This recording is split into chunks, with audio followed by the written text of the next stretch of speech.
We've done a great job. Elon knew that. Elon endorsed me very strongly. He actually went up in campaign for me.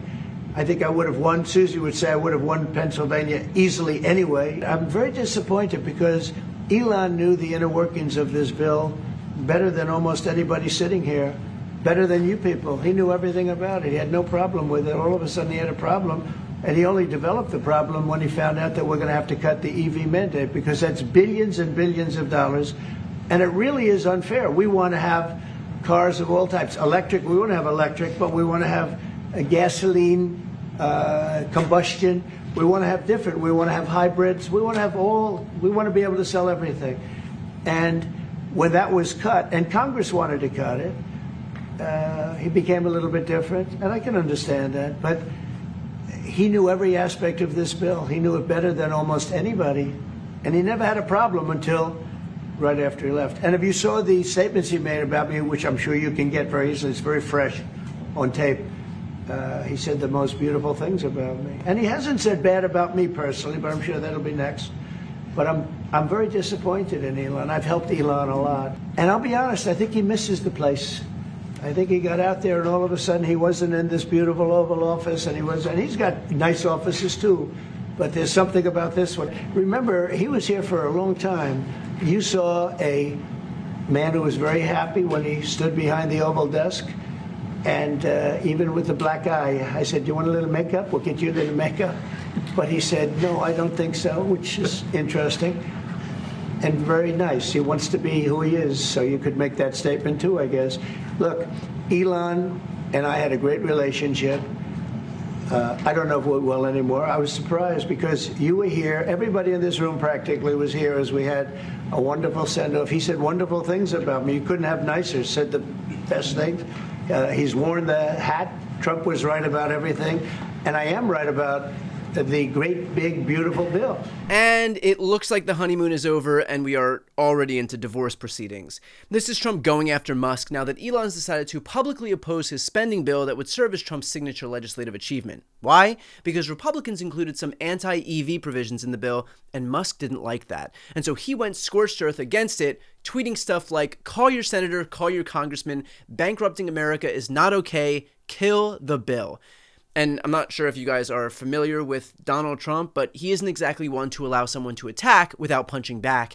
Hence the public dress down in the Oval Office, with Trump saying how disappointed he is in Elon and suggesting that he would have won Pennsylvania even without Elon's cash infusion, which prompted this response from Musk. Without me, Trump would have lost the election, Dems would control the House, and the Republicans would be 51-49 in the Senate. And then he followed up with such ingratitude. Now, first off, pour one out for all of those Republican senators and members of Congress who were relying on Elon Musk's unlimited cash infusion to get them through their next election cycle.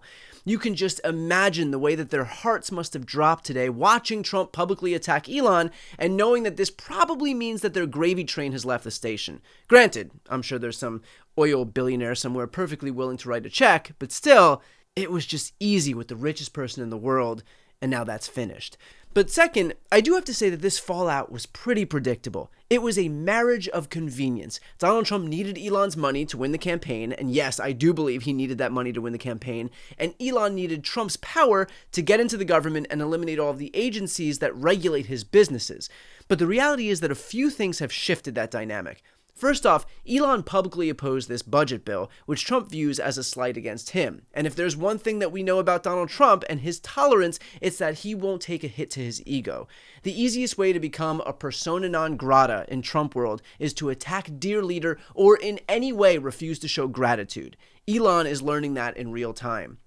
Another point to consider is that Trump did need Elon's money during the campaign, but he doesn't need it now. He got what he needed out of Elon. He is in power, he's the president. And frankly, he's learned how to scam everyone, from his supporters to foreign heads of state, into giving him more money, as much as he needs. The guy's doubled his net worth in just a few months in office between his meme coin, his real estate deals, and just using the United States as leverage to get what he wants. Frankly, he doesn't really need Elon's money anymore. And if there's one more thing that we know about Trump, it's that he has no qualms about discarding you the moment you lose your usefulness. Think about all of the people he's discarded to help himself. He fired Ronna McDaniel as RNC chair because she was the reason that Republicans were losing the elections and not Trump himself. That's what he told himself. He trashed his own former press secretary, Kayleigh McEnany, writing, "I don't need any advice from Rhino Kayleigh McEnany on Fox. Just had a giant victory over a badly failing candidate, bird brain, and she's telling me I can do better. Save your advice for Nikki." Trump said that Paul Manafort, his campaign chairman during his first term, came into the campaign very late and was with us for a short period of time.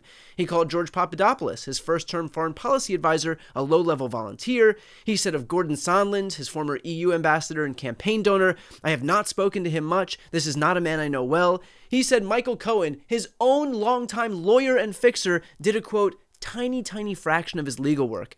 Of Sidney Powell, his former attorney, he wrote, "Despite the fake news reports to the contrary, and without even reaching out to ask the Trump campaign, Ms. Powell was not my attorney and never was. In fact, she would have been conflicted." And the list goes on and on, but the point here is clear. Donald Trump will throw you under the bus the moment he feels you have become politically inconvenient for him or you lose your usefulness. And the only thing more embarrassing than being thrown under the bus by Trump is the fact that any of these people sell their soul to him in the first place, thinking that somehow it won't eventually happen to them too. At some point, everyone will be discarded by Donald Trump, even the people who are so deluded into thinking that they, unlike everyone else, are special. And the same goes for the people that invest their money into him and his company and his meme coins and whatever other scams pop up on a daily basis. Let me not mince words. Trump does not care about you. He is not looking to help you. Everyone in Trump's life is there in service of him and not the other way around.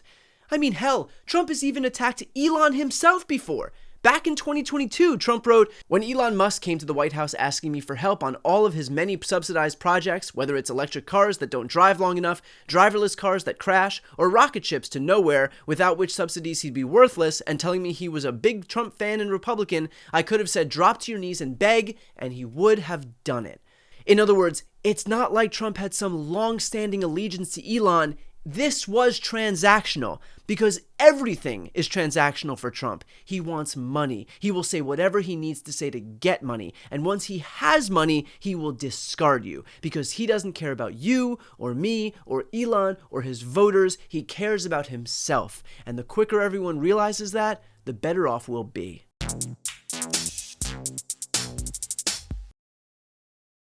Before you go, if you enjoyed this content and you want to see more and support independent media, please subscribe to this channel. The subscribe button will be right here on the screen. But second, the reality is that we are now in a political environment where this administration can lean on any of the social media platforms to suppress certain voices if they don't like critical coverage. That means my longevity here is in the hands of a few tech billionaires who are already making it clear that they are willing to cater to this administration. To that end, signing up for my newsletter is a way for me to reach you directly if that ever becomes necessary. I'll put the link right here on the screen as well, so please sign up. It's free, but there's also an option to do a paid subscription if you'd like to support me and my team. I really appreciate it. Thanks so much for watching.